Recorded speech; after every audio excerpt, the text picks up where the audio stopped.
Thank you for selecting Dundas Jafine's air diffuser. The expected installation time should be approximately 20 minutes, and the tools required are a screwdriver, 4 screws. We suggest using the right type of screw and length for the finish you're fastening the cap to, a utility knife, and an appropriately sized worm drive clamp.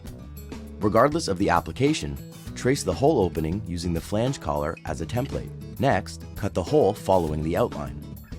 Insert the flange into the opening, ensuring it is flush with the wall or ceiling.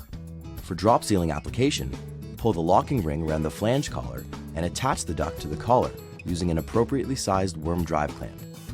Now, insert the diffuser into the flange and adjust airflow as needed using the lock nut assembly.